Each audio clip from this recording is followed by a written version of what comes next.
I'm going to show you some exercises for neck pain.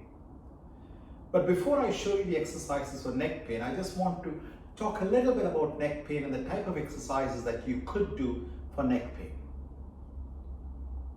Generally, there are two exercises you can do for neck pain. One are stretching exercises and the other is strengthening exercises. I personally like the strengthening exercises, and in my own practice and in the research that I've looked at, the strengthening exercises are better than the stretching exercises. So let me just show you what each exercise is before I describe why one may be better than the other. The stretching exercises ask you to move the neck to get the full range of motion. Usually, when you have neck pain, you're not able to move the neck very well. You can't turn to the left or you can't turn to the right.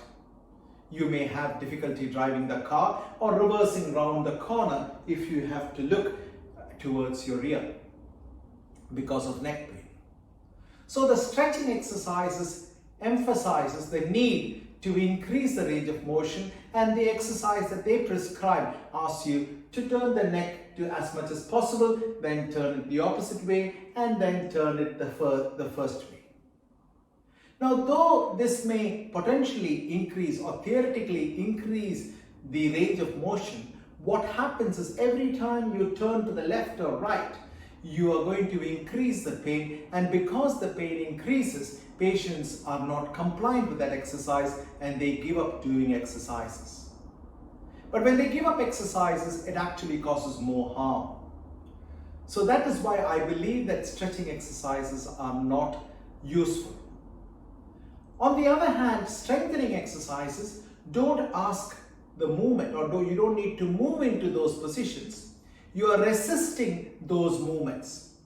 So basically, let's say turning to the right or left, you're still using those muscles, but you're actually not turning, but just tensioning those muscles and thereby strengthening them. And once you strengthen them, naturally with time, once the strength has returned or it has become strong, then you will be able to naturally, the range of movement will come. So how do you strengthen without actually moving? Let me show you with regards to turning of the head. So I'm going to place my hand, the flat of my palm, on my cheek. Now this hand is preventing me from turning to the left, but I am attempting to turn to the left. So by this preventing and my head trying to attempt, I am tensioning the muscles that are trying to turn to the left. And those muscles are becoming strong. So I hold my hand here, I'm attempting to turn to the left, my hand prevents that, and I count for a count of 10, 10, 9, 8, 7, 6, 5, 4, 3, 2, 1. Relax. Now it is very important that initially when you start doing these exercises, you are not using the full thrust or your full force. You want to start with only about 25% of your full thrust or full force, and as time progresses, you can increase the amount of force or the pressure. Because if you put too much, it is likely to hurt you more. As over the weeks, over the months, as you're exercising, you can increase the pressure. And once the strength comes back, then you will be able to have the range of motion will come naturally. So my advice is to do the strengthening exercises and not the stretching exercise. Thank you. Next, I'm going to show you the exercises we do for the neck. Now the neck is quite connected with the shoulder. So it is not possible just to exercise the neck and obtain relief. You need to exercise both the neck and the shoulder to obtain relief. They are quite interconnected. So I'm going to show you 9 different exercises. Some of them have a left and a right. And some of them will be for the neck mainly, some of them will be for the shoulder. And together this helps with neck and shoulder pain. So let's start. So there are 6 movements that the neck is capable of. we are going to resist those 6 movements and build up the strength of those movements or those muscles which affect those movements. So the first movement that the neck does is what scientifically we call as extension or looking up into the ceiling. That uses the muscles at the back of the neck or the posterior neck muscles. The next movement is head flexion or looking down. That uses the flexion muscles or the muscles in the front of the neck. Then you have lateral flexion to the left or lateral flexion to the right, or side bending, another common way, side bending to the left and the side bending to the right, or tilting to the left and right, and that uses the muscles on either side. Then you have the next 2 movements are rotation of the head, turning to the left or turning to the right, and that again uses the rotatory muscles on the side of the neck. So we are going to do these 6 movements, but we are going to resist these movements, and that is how we are going to build up the strength. So let's talk of the muscles at the back of the neck. They are the extensor muscles. How do we strengthen them? You should intertwine your fingers, keep your fingers behind your head, and your head is thrusting into your intertwined fingers, and your hands are preventing the head from going back. So the head is maintained in a steady position. So, and then you're stressing and the muscles at the back of the neck seem to be tightened. So as I said, only use 25% of your pressure or the maximum force that you can exert. So let's start. 10, 9, 8, 7, 6, 5, 4, 3, 2, 1. You need to do that 3 times. Next is the flexion exercises or strengthening the flexor muscles. So how do we do that? You can again use your hands. You cup your hands in this shape. You keep it under your chin.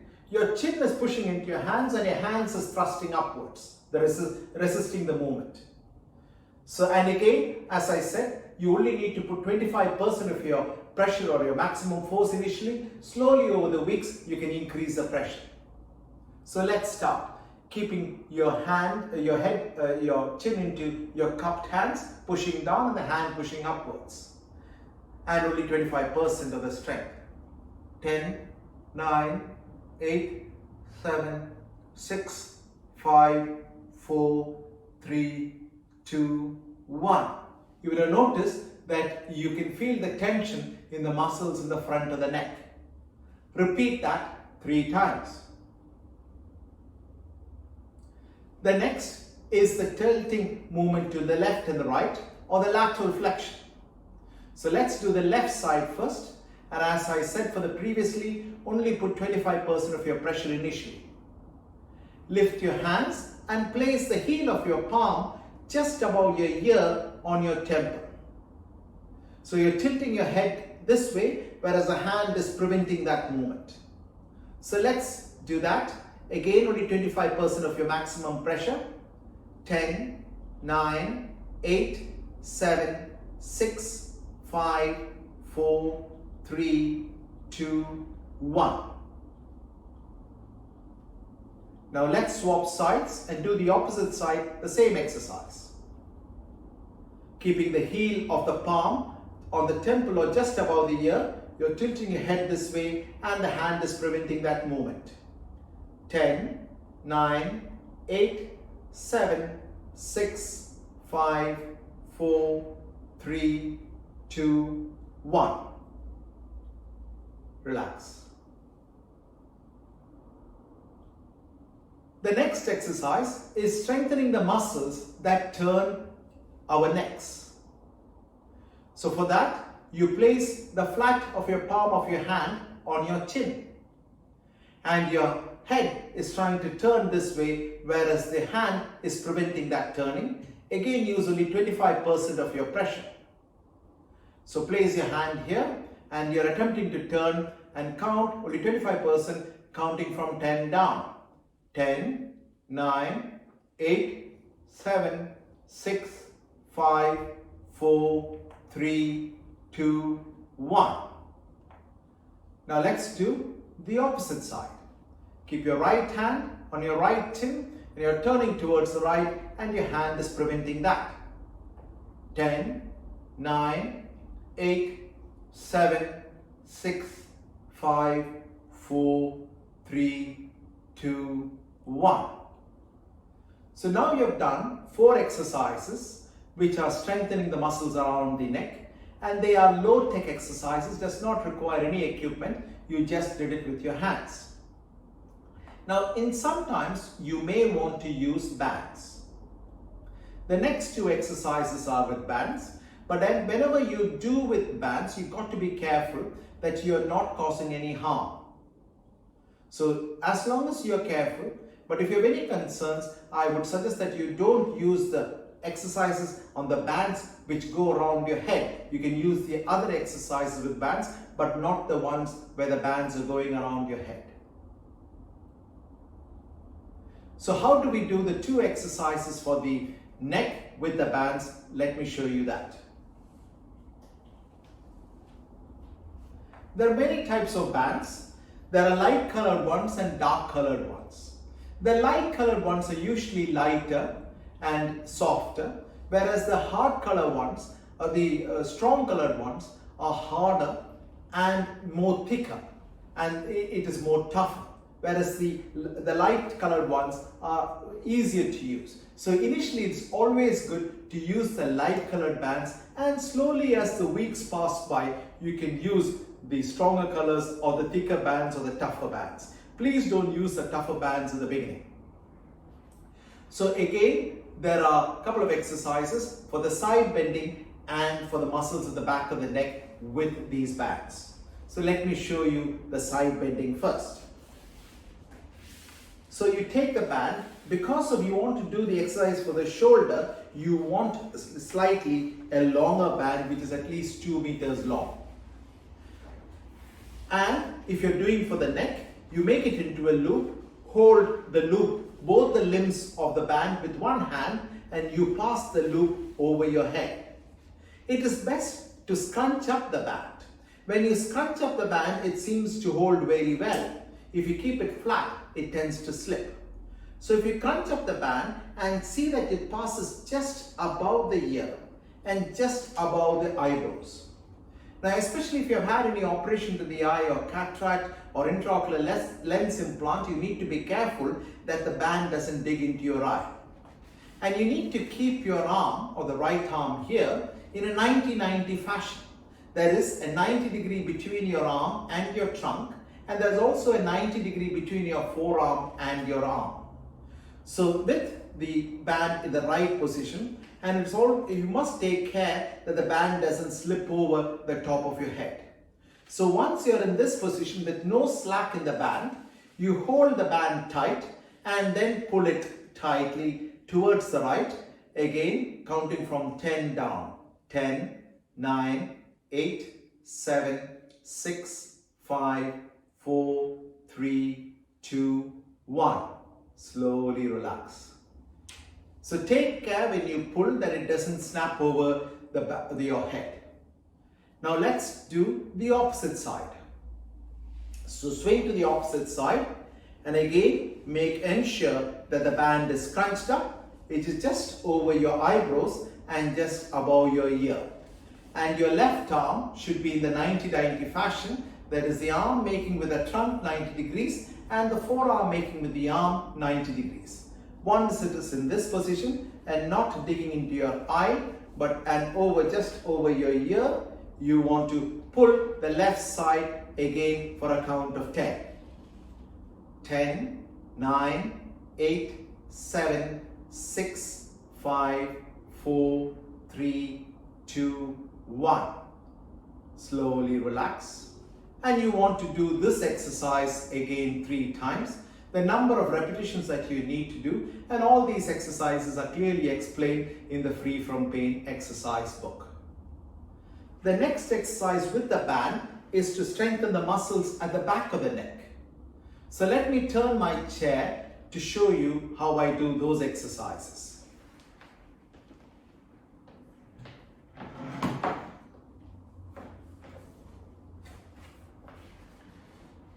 So again, you are holding each limb of the exercise band with one hand, and you're scrunching up the band and passing it at the back of your head. Allow it to be scrunched up and just above your ear. In that stable position, hold both the limbs like this, the parts of the resistance band with your hands, and then you start only with a lighter band at the beginning. You want to pull the band to the full stretch, and you will notice the tension at the back of your head, and you're counting for 10, 10, 9, 8, 7, 6, 5, 4, 3, 2, 1. Slowly relax. So that way you're strengthening the muscles at the back of the head. So now we have done all the exercises. We did about 6 exercises for the neck. There are 3 more exercises in this group, but they are mainly for the shoulder. Out of the 3 remaining exercises, one is like this, strengthening exercises, but the other 2 are like stretching exercises, but build up the strength around the shoulder. It is a combination, but mainly the strengthening exercise. So the next one is you pass the same band underneath your armpits.